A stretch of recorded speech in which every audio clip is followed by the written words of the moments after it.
Hello everyone and you're welcome to the Ark Show. Today we're talking about the Christian and the laws of the land. The question you probably ask is, as a Christian, should I obey all the laws of the land even if some of them violate my faith? Well, to talk about this issue, you have a Christian lawyer who is coming on board and be able to provide answers to these and some other questions. Stay tuned, we'll be right back after this timeout. Don't go away. Please like, share, subscribe, and press the notification button for updates. Thank you.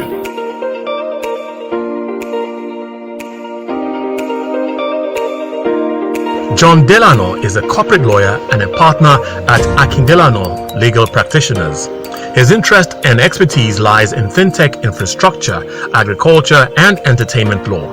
He has, over the last 10 years, hosted many seminars and published several journals highlighting developments in various industry sectors. John writes as a hobby and is a die-hard patriot. Shouldn't there be a standard as against just allowing people to come up with their own idea of what the Constitution should be? Again, you see, a bunch of people come together. They're Christians. Okay. They either nominate a pastor or the pastor starts a church. Okay, so say, I'm a pastor. I feel the Lord has called me to do a certain thing, and I start building my church. I start building a church. How many churches really boast of the Constitution, and how many of them are really sticking to the Constitution? And in terms of the makeup of the Constitution, what should be the format? Should it be theocracy? Should it be democracy? So let's hear him out again. Back to you, sir. Okay. So, interesting point. If I start a church and I gather 10, 15 people at the time, and God blesses the church and it becomes something like 500, 1,000. Okay. So now, at some point, you see, generally a lot of times what happens is, right at the beginning, you incorporate, and you may have you would have a document which says what the church is going to do, without having something that actually prescribes, in particular circumstances, what should happen. Okay? In this day and age, we should get more into what should happen at particular, points in the growth of the church. So say, there's now monies are flowing in, 20 million, 30 million, and there's only 3 trustees. Okay?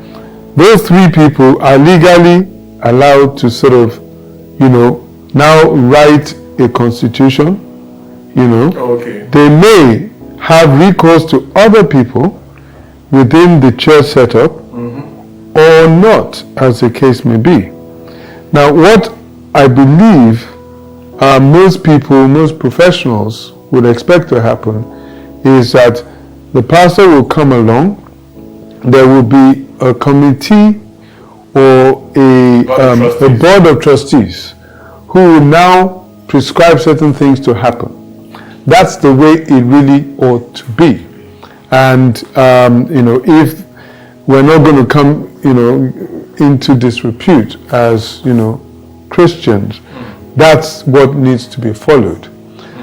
Now, because there hasn't been the strength of the government has not really come down on churches, there has been a lot of abuse. Okay. I would say there's been a lot of abuse.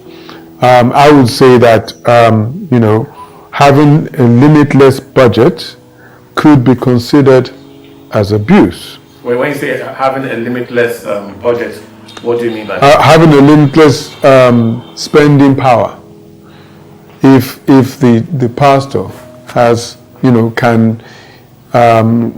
if he can write, as many checks as he wants to write, yes, If, for example, the monies come into his account first and then go out, Yes. and so on and so forth.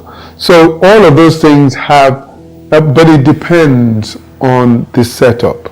Okay, speaking of the setup now, you realize that, like I said, theocracy, Yes. democracy, which one should prevail in the church? If you say, if the pastor can hear everything from God and he has a right to decide everything that happens in the church, Yes. that means the people, his followers, if they hear something different, they can't do anything about it. So here's a man who is in charge, in quotes, of everything that's happening. Yeah. So what do you think a member of a church should do if you realize that somewhere along the line, this my pastor is not really following what I expected? Well, he will need to take it up within the church structure. Okay? And, But a lot of churches don't have structure. well, I think, many of the ones that I've been to have a structure. They would have structure. When I say structure, I mean there would be a board of trustees. You sure a lot of churches have board of trustees? Well, there would be a council of elders. Most churches have elders now. Yeah, but the thing is, are the elders empowered? Okay, I'll give you an instance. Assuming the man is found wanting, the pastor is found wanting Yes. with regards to financial issues, Yes. right? Can the church tell him to step down? Find out the answer to these and other interesting questions on the Ark Show next week. Please like, share, subscribe, and press the notification button for updates. Thanks for watching.